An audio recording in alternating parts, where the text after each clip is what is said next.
Last Friday, Eric Adams called Greg Abbott a madman, and now Greg Abbott is responding. Listen to this. The mayor may have made it to be mayor of New York, but he could not last a week in Texas.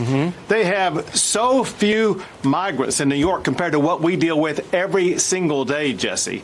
It's just outrageous. What's maddening is the fact that in New York and Chicago and D.C. and L.A. and other places, they put out policies self-proclaiming that they're sanctuary cities.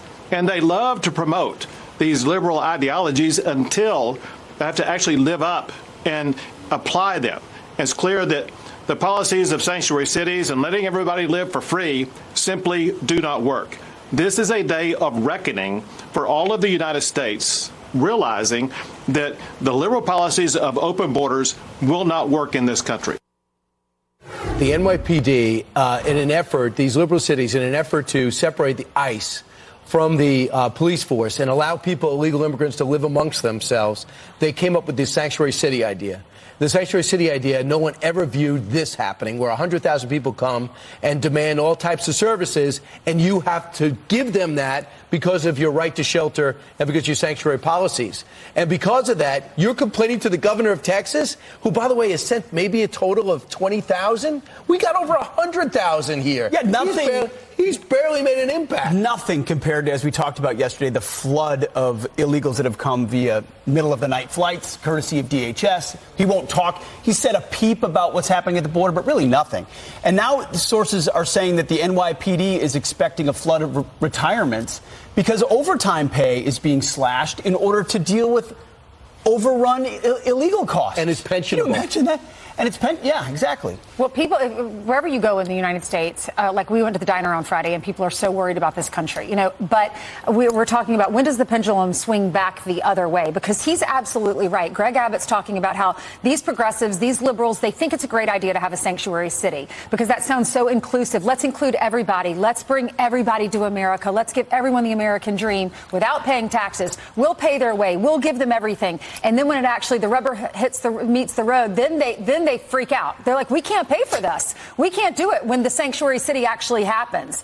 And it's the same thing with the schools. Look what happened in Virginia. Oh, parents shouldn't have a say in what happens in schools. Well, then all of a sudden the school boards happen, school board meetings, parents start speaking up. Then they vote for a Republican governor, and he wins because finally they realize what we're doing is not working. Right. And same with defunding the police. Let's defund the police. Well, how'd that work out? Well, now we're doing it by default right now. The NYPD and FDNY facing budget cuts to cover the cost of illegals. And look at the crime. We're a sanctuary city. We're defunding the police. We cut $1 billion from the budget, from our police budget. Right. Crime is through the roof now here in New York.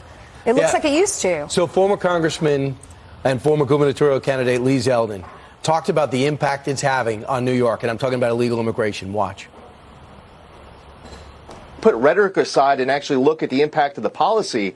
When you stop construction of the border wall, when you advance catch and release, when you get rid of Title 42, when you get rid of the Remain in Mexico policy, when you attack our Custom and Border Patrol agents, and you keep adding on these sanctuary cities, sanctuary state policies, and federal rewards and incentives to come, this is only going to increase. This is only going to continue to get worse. It's good to see a Democrat like Eric Adams recognizing that this is going to destroy the city. It's good to see a Democrat like Michael Bloomberg calling on President Biden to take action. We need President Biden specifically to step up and secure our border in a way that a state and a city can't. You got Hakeem Jeffries in New York is among leadership. You got Senator Chuck Schumer, majority leader in the Senate leadership. You have all the power to give New York maybe too much power. Instead, you watch as the #1 city in the country in terms of population and tourism just falls apart because you will not do a tough political move, which in the long run would actually help your party. Nobody in the Hispanic community says, I love what happened at the border, I think I'll vote Democrat. You're converting no one. Your idea has failed. The Hispanic vote is gradually going right. And you're letting the whole world in without no idea who's coming in. And we had the anniversary of 9/11. I mean, the number of people on the terrorist watch list exceeding 150 this year alone, breaking records. You are putting our nation's security at risk. If you want to know why Ainsley's tired today, she watched the whole game last night.